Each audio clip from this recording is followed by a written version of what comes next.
has sinned against God alone, confessing sin, justifying God, and receiving forgiveness. The word confession means to say the same thing as. And David, in confessing his sin, is saying the same thing about his action as God did. God saw David's action as sin and as evil.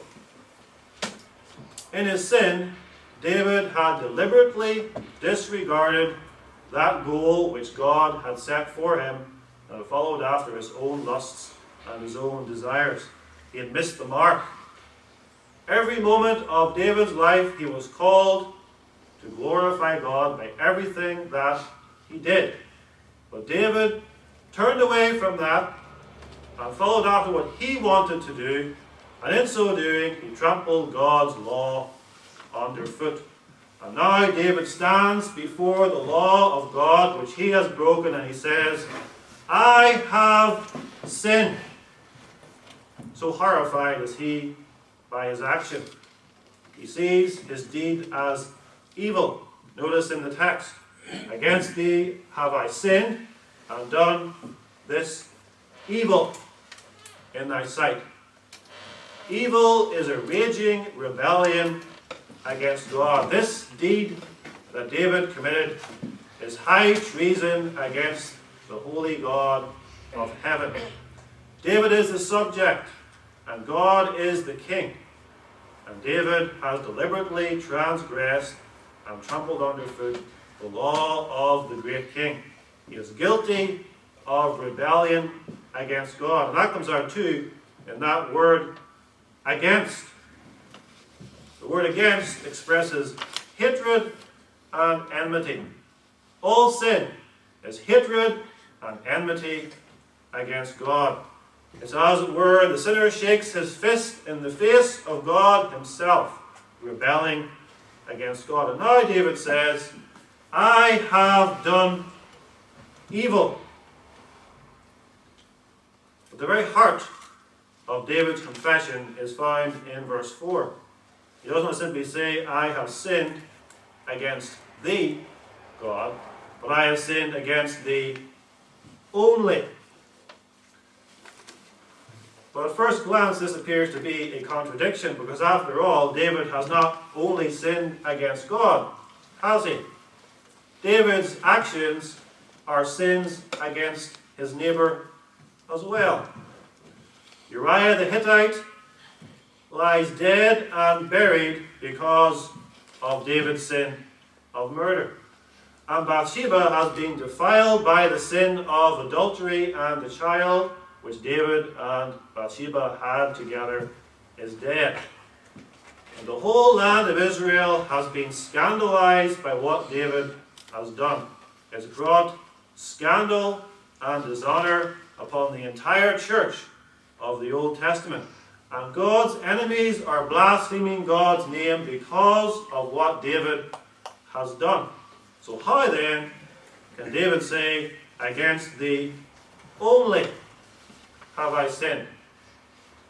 It's because sin at its very essence is sin against God, and only against God. When we sin, we miss the mark. But that's the mark which God has given us. Not the mark that our parents have given us. Not the mark that society has given us. Not the mark that the church has given us. But the mark which God has given us. And when we break the law that God, not the church, not society, not our parents, but God has given. God is the law giver. We trample his law underfoot when we sin. And so ultimately then, all sin is sin against God. And this truth, that all sin is ultimately against God, contradicts the common notion about sin in the world today. You've probably heard it. Today, sin is hurting other people. As long as no one else gets hurt, then it's not really a big deal. It's not really a sin at all.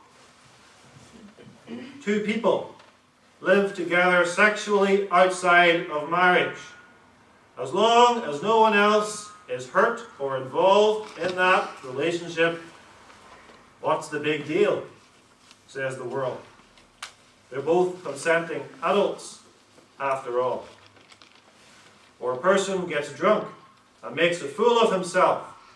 Well, as long as he doesn't hurt anyone, crash in a drink driving accident, for example, just makes a fool of himself, then what's the harm, says the world. And this attitude is summed up by the world's defense: I have never done anyone any harm.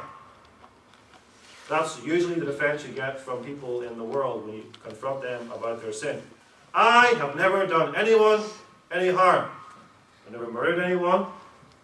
I'm a pretty good person. I have never done anyone any harm. But if sin is at its essence sin against God, then we can see that these deeds are evil regardless of who may be hurt by them. And God says that two people living together sexually outside of marriage, no matter if they're consenting adults or not, is fornication. It's against His law, against the seventh commandment.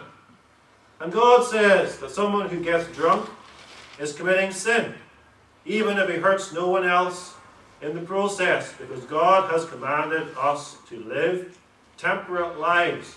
And God has said that no drunkard will enter the kingdom of heaven.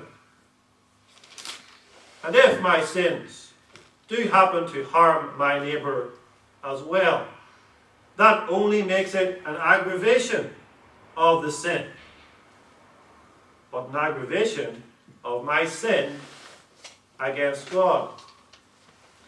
Remember how the 10 Commandments are divided into two tables.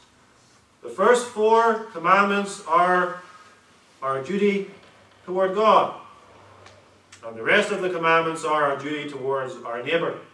But that does not mean that only if I break the first 4 of the commandments have I committed sin against God. No. All 10 commandments, if they are broken, are sins against God. So if I steal, or if I commit adultery, or if I lie against my neighbour, all of that is sin against God.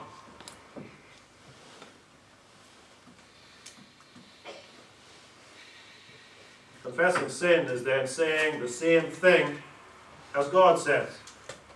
And David sinned, he missed the mark, and he did evil. He rebelled against the law of God. But secondly, confessing is the opposite of making excuses. David does not try to make excuses in Psalm 51. Notice the use of I. I sin. Against thee have I sinned.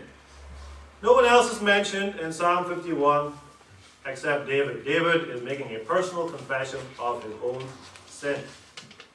He's not like Adam and Eve in the garden, who tried to blame one another. David could have tried to blame other people for his sin. Perhaps he could have tried to blame Bathsheba, for Bathsheba was bathing openly in view of the palace. And David could have said, Bathsheba seduced me, and I sinned. But he doesn't say that. He could even have perversely attempted to blame Uriah the Hittite, because Uriah, when he came back from battle, stubbornly refused to lie with Bathsheba. And David could have said, well, what else could I have done? I tried to get him to lie with his wife, but he was so stubborn, so I had to kill him. But David is heartbroken over his sin.